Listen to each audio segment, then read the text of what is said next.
Yoink.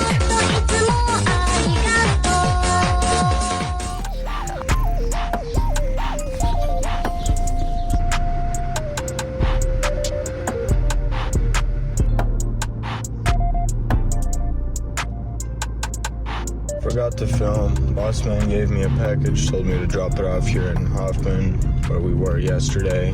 And now we're on our way back to Wilmette, and the traffic is not looking so great, but you know, it is what it really is, man. So my dad just forwarded me an email from the landlord, and she said that the maintenance guy said I had too many things plugged in. Oh, that's great. When I unplugged everything and flipped the breaker, it was actually my fault. See, because it wasn't the fact that the building is built on 50-year-old electrical. It's my fault because I wanted to have a fridge, a coffee maker, and a computer plugged in at the same time. A computer with a 600-watt power supply. A computer which uses less than $10 worth of electricity a month. That's what the problem is.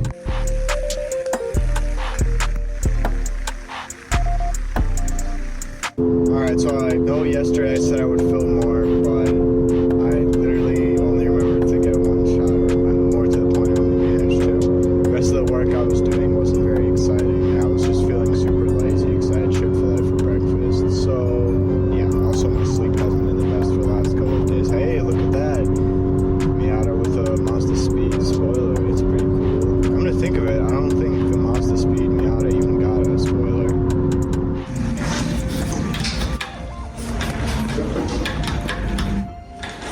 Can't believe, oh look at that box truck for plumbing. This is a smart idea. No job too small. Yeah, dude. Okay, sure.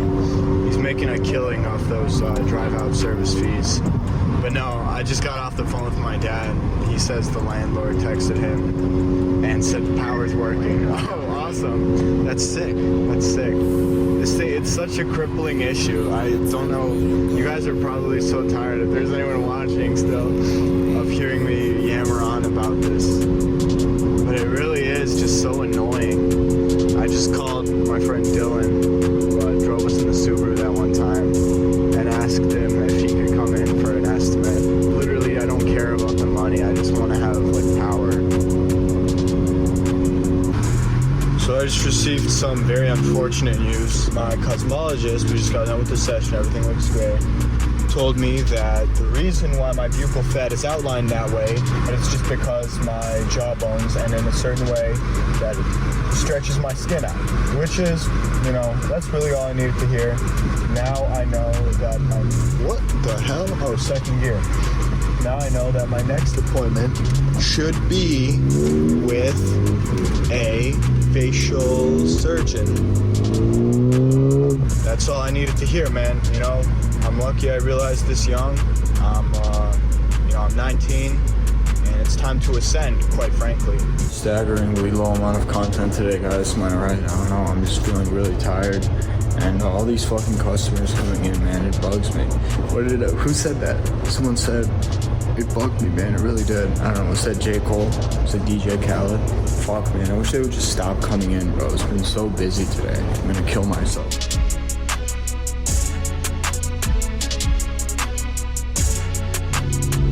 Alright, well, when I was doing that time lapse, I had on that new bottom. Started feeling pretty good. It's just been a long day. I'm tired, but, I'm not like freaking out. I'm not about to kill myself or nothing. I just wish they would get that power on, man. It really, why am I going so fast?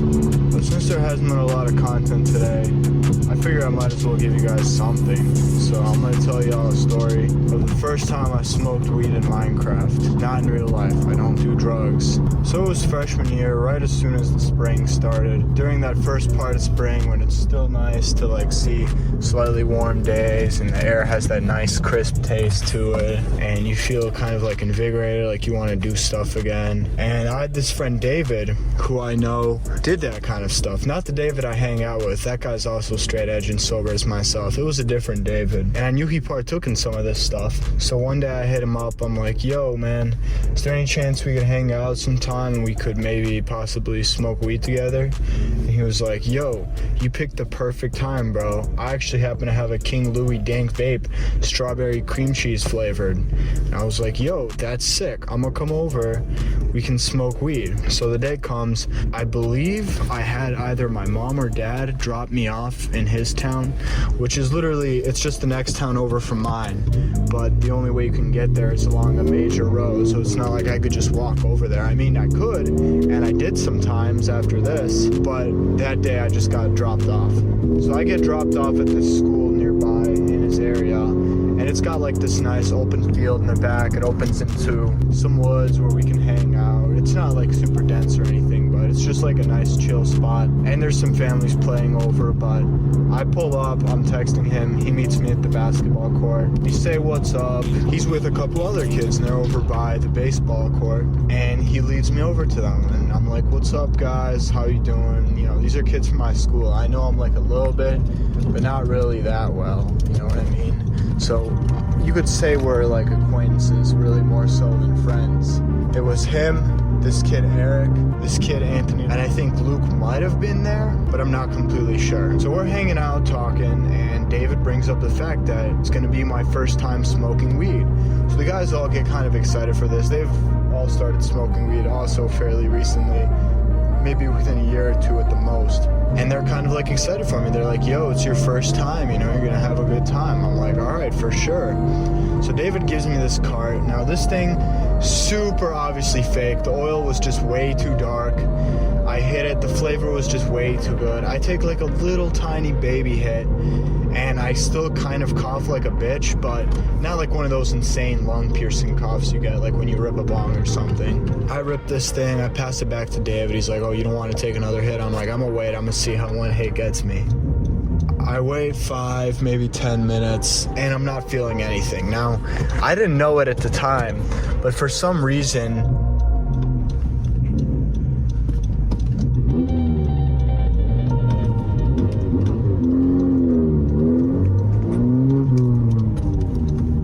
hold on, I think me and this dude got erased. Alright, I'm gonna put the phone down. My bad, y'all. I thought that BRT was gonna race me, but I had to take my exit, you know.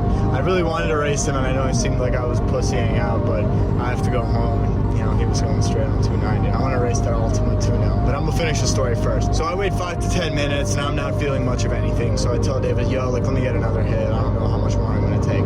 The second hit, I fucking hit this thing like you hit a vape. Not that I've ever hit a vape. And I coughed a lot harder than that first one, because I was like, oh, well, that first little hit didn't really do anything, so I guess I have to take a lot more than I thought. So I take that hit, I hand the card back to David, you know, I'm fucking coughing, and I'm still not feeling anything. So David's like, oh, maybe you need to like stand up to feel, you know, let's go walk around. I'm like, for sure, let's do that. So we leave Eric, and I think it was Anthony, and we walk up this grass, walking up this field, and all of a sudden, I start feeling like a little bit like silly, a little goofy, if you will. And I find it, you know, quite comical. So I start laughing at literally nothing. And as soon as I start laughing, it hits me. This was probably the only time I've ever felt good smoking weed. Not that I've ever smoked weed, but I remember I just felt like this wave of like euphoria and like just pure like silly feeling, for lack of a better term. And you know how you ever see those drug visualization videos? Sometimes the world will get brighter. That's literally what happened. I used to get strong visuals off of smoking weed, and it was like, it hit you, and I was just fucking laughing my ass off. It was the craziest thing ever. So he's like, all right, let's walk back. We walk back to the group, and I'm just feeling fucking like insane. Like, this is my first time ever getting fucked up on anything. So I was just fucking just set back. I was like, I didn't know there were like, you could feel like this. And they were over here by this tree, and I like had to sit down. So I sit down against the tree. I close my eyes for a second.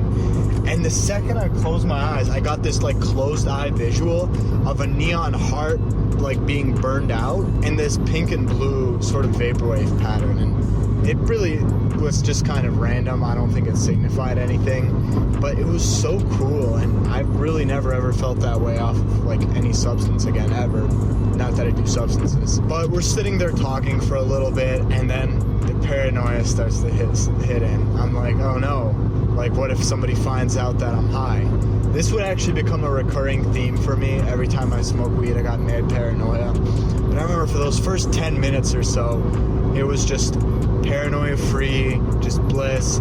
It was just basically how other people feel off of weed. But I started getting a little bit paranoid. So I'm like, guys, let's walk around a little bit, right? So we're all talking, enjoying the fact that, I'm smoking for the first time, I'm high. And I just start like feeling fucking dumb high. At this point, I'm hitting like the peak of my high. I am just like fucked up, probably incapacitated, right? The kids with me had bikes, and I was gonna walk one of them for them because they had to do something else. I'm not completely sure what. And I tried to ride it, and I literally just couldn't. Like, it was too much. I had to get off and walk it. But we're walking around for a little bit, and again, smoking weed, my memory is hazy. But I remember for some reason David handed me his cart and the battery and put it in my pocket, and we had to run for some reason. Maybe we saw a cop. I doubt that a cop would care that we were literally just walking around. He would have no way of knowing we're high, and it's not like he would bother us to check. But for whatever reason, we are running. And I just remember feeling like, oh no, like what if I get caught with this thing? Like I'm gonna get jail time. I'm gonna fucking go to jail. My life is gonna be ruined. And I was like feeling my heart like pounding in my head. And another thing is, I started like hearing my monologue, because I have an internal monologue. I know some people don't, but me personally, when I think, I'm literally saying, oh, this is cool. I wonder how fast that Audi in front of me is. Could I beat him in a race? Then again, it wouldn't be responsible of me to race, right? Like, basically like that. Like, my thoughts are spoken out loud. But when I was high, they were literally spoken out loud. Like, it was loud. It sounded like it was like my voice in there. And that was just the craziest thing to me. And I couldn't like turn it off. It just sort of faded away at some point. So eventually we end up at this 7-Eleven nearby where the school was. They have munchies. I don't. I've actually never gotten munchies. Like, food will taste better when I'm off weed, but I never smoke weed, and I'm like, oh, I'm hungry. So we all go inside there. We're fucking 14, 15, 16, so we're not fucking paying for our food. Just kidding, we paid for our food. They take some spicy, sweet, like Mexican candy. You guys know how it is. I grab a mango Arizona. Now, apparently, mango makes your high more intense. It also apparently extends your high. And I can tell you guys, after I drank this thing, it definitely extended my high. Because I was feeling like a little coming down feeling at this point, and after I drank that Arizona, it just fucking stopped. Like, I was steady high for like 6 hours or something. But I drink this, we're walking, eventually we make our way back to the school. It's kind of late, and my dad's calling me, and I am just freaking out, thinking, oh no, he's gonna hear that I'm talking funny. No one fucking talks funny when they're high, when it sounds fucking insane. But I didn't know that at the time. It was my first time smoking. So I'm like, oh no, what's gonna happen? I fucking don't answer the call. And then I like text him up saying, what's up? What do you need? And he's like telling me I need to go home. And I'm just feeling so fucked. Like, I'm like, oh no, he's gonna figure out I'm high, it's gonna be over. And David's trying to talk to me because he's kind of been a veteran at this point, probably doing it, longer than anyone of us in the group. And he's telling me, dude, don't worry, you're gonna be fine, just relax, breathe, talk to your dad, it'll be fine. So my dad comes and picks me up in the old Chevy van we used to have. You guys have never seen it, but just imagine a Chevy Express van with a little bit of rust around the edges. And I get in, and I don't make eye contact, and I start immediately staring at the glove box. Now, my dad thought I was a better kid than I was at the time, so I doubt he was thinking I was high, but he definitely must have thought I was acting funny. We were gonna go take my grandma to the airport. She was flying back to Poland after staying with us for a while, and I'm just dreading all of it. I don't want to go home. I don't want to be around my family high, but I don't really have another choice. So we get home, we get in the car, and I'm in the back seat of this Toyota Sienna listening to music. It was just a beautiful feeling. Like the sun was setting, the sky was that, you know, shade of purple it gets late in the evening. I remember listening to Vectroid. This was when I got into like slightly underground music, I guess you could say. I was listening to Floral Shop, which was like 2 years old at that point. But I remember I was listening to, I think it was track 7. I don't remember exactly what it's called, but it was the one where it goes like,